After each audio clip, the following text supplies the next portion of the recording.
Hello and welcome to another podcast. Now, in this podcast, I want to talk about dating. And before you start worrying that you've got the wrong podcast, you haven't. I will be talking about sales as well. But I want to talk about parallels between dating and sales. And perhaps there are techniques you have in one area that might be useful in another. Now, I'm not going to go too far into that. But before I do go into it, perhaps you could just remember to like, subscribe, follow. All of those things are great because it just makes it easier for me to carry on doing this. Okay, so how are you approaching your sales? Now, I know a lot of salespeople go straight in there, kind of walk in and go for the jugular, try and close a deal straight away. And I'm going to suggest that if you do that, if you're looking to date somebody, that's probably not going to go too well. Or possibly not the kind of person you want to end up dating. So I don't know if you might have some views on that. If you do, that's something you can enjoy in the privacy of your own home. So, getting back to sales, though, what do we do when we're looking to have a long-term relationship with someone? And I want to talk about this because it is very relevant to sales. Because for most of us, I would say, in sales, we are interested in long-term relationships because there's really two reasons. One is that we get repeat business. If your business is that kind of business where repeat sales are an important part of it. And repeat sales are great because once you've got that relationship, people will come back, and those sales 2, 3, 4, 5, whatever they might be, are far easier to get than the first sale. So if you when you go to get your first sale, that's generally where there's a lot of effort. Whereas getting those subsequent sales, those repeat orders, that they just pretty much come in. You need to maintain the relationship, but they're definitely the best kind of orders to get. On the other hand, you may not have a product or a service where you're looking for a lot of repeat business. However, if you've got a good relationship with your client and you work on a good long-term relationship, your chances are much higher that you'll get referrals from them. And obviously that applies to repeat business as well. So that's really what you want to be aiming for. The kind of relationship where people want to buy from you and they want to keep on buying from you, and they want to tell everybody about you, how good you are, how good your service is, how good your products are, how good your after sales service is. All of that kind of stuff is really important. So coming back to dating, what's the kind of process that you go through? Now, I appreciate you might not be dating at the moment, and it might have been quite a long time since you were dating. So just bear with me, though, and think about what your approach would be if you were in the dating kind of situation, and how does that parallel to how you would work with sales? So the first thing we do is to qualify this person in the case of dating. Do we find them attractive? Do we find them interesting? You know, what are the criteria that we're looking for in somebody that we want to have a meaningful long-term relationship with? And if you flip that back to sales, what we're talking about here is your qualifying process. And it's something I've spoken about a lot. It's something that I go into a lot of detail on in my sales training course. So if you haven't had a look at that, please do. Because this is really important. If you get your qualification process correct, then everything else that follows is going to be much, much easier. You'll make many more sales, and you'll be spending time with people who are real contenders. And again, flipping back to dating, it's the same thing. If you are meeting different people, you really want to be spending your time with people that you would be interested in having a long-term relationship with, if that's your goal. So from the sales perspective, how are you qualifying people as you meet them, potential clients, and are you qualifying them out? And I've spoken about this before. It's something that I went into a bit of detail on the last podcast, but it is really important because it's one of the biggest mistakes and one of the most common mistakes that I see salespeople make when they are not hitting their number. And this is part of the reason why they're not hitting their number. And it's probably the biggest reason why they're continuing not to hit their numbers. So get very clear on how you're qualifying your potential prospects. So having decided that this person, this potential client, is somebody that may well be someone you want to spend time with, may well be the right client for you, how do you then take things a little bit further? So the key thing is to start diving a little bit deeper. And this is where we start looking at more specific questions. It carries on from your qualification. So it's making sure that they do have the kind of budget that you want, that there is compatibility between what they need and what you offer. Remember, we are problem solvers. That's what salespeople are. And everything you've learned about salespeople or you've experienced with salespeople where you feel they're trying to rip you off or they're only interested in the deal or whatever else it might be, those people are, in my opinion, not true salespeople. They might be con men, women, scammers, whatever else it is. But that's not what sales is about. Sales is about helping other people to be successful. You're in service to your clients. You're looking for a win-win solution. And if you approach your sales with that mindset, you're going to find things much, much easier. Not only getting deals, but you're going to find the whole process a lot more enjoyable. So with that in mind, how clear are you on how you can serve these people? So this is all about having gone through the initial qualification, having questions that qualify people in and qualify them out again. You then need to be able to dive down a little bit deeper and make sure that they're now compatible in more of a short-term perspective. So this would be things like, when are they looking to have a solution? What is driving them? Why are they looking for something now if they've approached you? What is motivating them to spend time, take time out from what they normally do to try and find a solution to whatever this problem is? Once you've got that set of questions together, you get clear on budget, the details of the requirement, what the most important things are, why they're doing it now, what they're currently using, what's good about what they're using, what's not so good about what they're using, all those kind of questions. So there's a whole set of questions in there that start to take that relationship deeper, and you get much, much clearer on how compatible you are.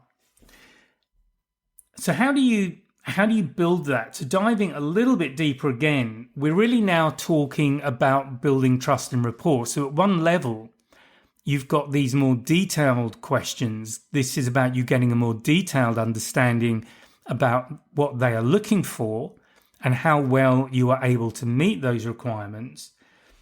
But in doing that, in having that conversation, what is also going on is that you're building rapport with them and you're developing trust, because we don't buy from people we don't trust.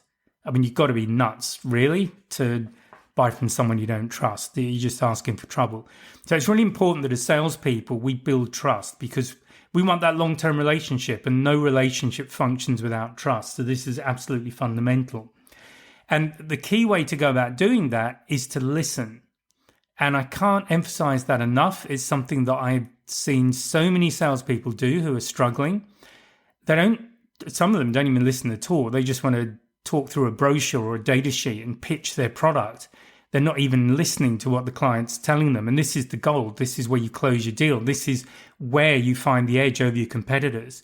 So you've got to be listening. And another thing that people will tend to do is, if they are listening initially, once the client starts to speak, they get distracted. The client will say something and they're thinking, I can do that. Or it might be a problem, but if I do this, and this, whatever it might be, I can do a solution. But of course, while you're going through that mental process, you're not listening anymore. So again, there are ways of handling this. There are ways of doing this. I'm not going to go into them in this podcast. There's lots in the course to help you with that. But this is really important, that you just listen. And people know when they're being heard. This is really important in any relationship. It is really important that people feel heard. And the sad fact is that many, many people, it's very rare for them to actually have the experience of feeling that the person they are with is truly listening to them. And many of us go through life without really being heard. People kind of are listening, but they're not really. They think they go off into their own headspace a little bit. They zone out, whatever it is. And when all of that's going on, they're not being heard. So it's really, really important to just focus on your client. I mean, not in a weird way, but just focus on them, pay attention to them, make notes if you have to, but make sure they are aware that you are really listening. Okay, so what will tend to happen in that conversation is that this is where it's good to look for the early signs of either objections or rejection, possibly. And obviously in the dating kind of situation, there can be rejection. That's part of it. And that's just part of the game if you want to think of it that way. So the chances are there will be objections, just as in dating, you're likely to get rejected from time to time. And the thing is not to fear that, but just to recognize that it may happen. And secondly, the chances are it's not actually about you. I mean, it might be, but often the reason that we get rejected is things aren't right. That person, it's just not the right time for them to get involved with somebody. So coming back to objections, typically in a sales situation, if you have qualified correctly, so it's really important that you get your qualification process down. But if you've done that correctly, the reason you're likely to get an objection is not that they are saying no, but they have a concern about what you're doing or what you will offer or what you will deliver, and they really need reassurance. So if you think of objections that way, then hopefully you'll agree that they are something something that you won't fear so much. It's just feedback that you've missed something somewhere. You've not explained something or you haven't understood something, but there is something in there where your process has gone wrong. And the reason that I talk about your process going wrong is that once we own these things, once we accept that, okay, let's take responsibility, I've asked the wrong question here or I've missed something. But once you do that, if you own it, you can then change it. You can develop your questioning technique, you can develop your conversation skills, whatever it might be. So it's really important that we own what's going on. We own the communication. If you push it onto them, you become victim because you're powerless. So always own whatever is going on. So as I've said, often the reason you'll get an objection is that it's not a no. It's simply that person wanting reassurance about something. And then finally, we get down to closing the deal. So how do we get a yes? Well, there are various ways of doing that. But if you are doing the earlier steps correctly, what you're likely to find is that the order sort of happens. You can just guide very gently into the order process, the closing process. There are various ways you can close, but if you have done, the more you get these earlier phases correct, the easier it is to close. And there's a couple of reasons for that. One is that you've built up trust. They feel that you know what they feel that you know what you're talking about. Sorry, I can't even say that. But it's really important that we buy from people that we feel we can trust and that we feel they know what they're doing. So if you think about something where you might well have spent a lot of money, the people you get involved, particularly if it's something that you're not particularly knowledgeable about yourself, when you get other people involved, you really need to trust that they know what they're doing because they're covering that gap in your knowledge. And you may not know if they've made a mistake, possibly until it's too late. So again, switching that around, when we are selling, the people we're speaking to need to feel that we've heard them, we understand what their needs are, they can trust us, and that we are able to deliver. We know what we're talking about. So if you do all of that, closing the deal is much, much easier. And this, again, is where people go wrong. They try and if they close at all, because a lot of people don't even try to close a deal, and it's sort of crazy, but there's, I forget the number now, it was around 80%, I think, of salespeople in the US in a study, this is going back about 10 years now, but my guess is it hasn't changed that much. But it was something like 80% of salespeople wouldn't ask for the order.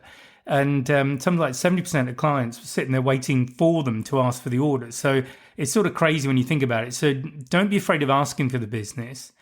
There are different ways you can go about it that are not confrontational. I think that's what a lot of people fear, that when they ask for the business, two things happen. It might appear confrontational in some way, but the biggest thing is they're frightened of the client saying no, because then they don't know what to do. Well, no often just means maybe, so you just loop back and get clarification on what the issue is. So once you've got the deal, that's obviously the good news, but then the important thing to do is to look and respect the long-term relationship. So it's not just about getting one deal and going away. You need to nurture the relationship that you have. So that can happen in different ways. It depends on what you're doing and what's appropriate for you, but it might be something like a newsletter that you put out regularly. It might be that you drop in from time to time, see how things are going. It may be that you offer training, which might be chargeable, or you might go in and just do sort of quickie training. I used to do that with some of the technical products I sold. I would just drop in if I was in the area and see how things were going. And if there was a question, I would just sit down and show them how to handle it. But it depends on what you're doing and what's appropriate for the business that you're in. But do nurture these people, because the more you do that, on the face of it, it might feel like you're wasting time. But if you're in an environment particularly where it's very competitive, and where you may be looking at repeat business, this is really important. And it's not just about going in there trying to nail the next deal. It's going in there and genuinely wanting to know what their experience is, how things are going, what's going well. Maybe there are things you can do differently or improve. All of this is really valuable feedback, because if you are finding that with clients you've already sold to, there are areas where they're not happy, these are things that you can fix. And if they see that you're responsive, that will actually strengthen the relationship. So as ironic as it can be, when things go wrong, can actually be an absolute godsend for building a stronger relationship, because it comes down to how you handle the situation. So if you're there quickly, respond quickly, get things done, take ownership of it, again, own it, and then drive it, you are going to build a much stronger bond with that client, and that increases your chances of repeat business and referrals. So that really is what I want to talk about with regard to dating. So I hope you found that useful with your approach to sales. You might even have found it useful with your approach to dating. I don't know, but that's really not what I was aiming for. Okay, so that's it for this podcast. Thank you again for liking, following, and all the other things. I really appreciate it. And do please have a look at the sales training course, because it's on the website. And there is also a free 1-hour webinar that will take you through some of the things I've spoken about, but in more detail, so that you can get the how-to, the nuts and bolts part of it, and start applying that straight away. Okay, so I'll speak to you next time. Bye for now. If you found this podcast useful, and hopefully it's got you thinking, please sign up to my mailing list. There's a link in the description where you can just sign up, and I'll keep you informed of what's going on. There's also a link to a free 1-hour webinar. It's an on-demand webinar, and I'll take you through 3 things you can do right now to improve your sales confidence, and that includes handling objections and closing the sale. So please check out the links, and please join the mailing list, and I'll speak to you next time.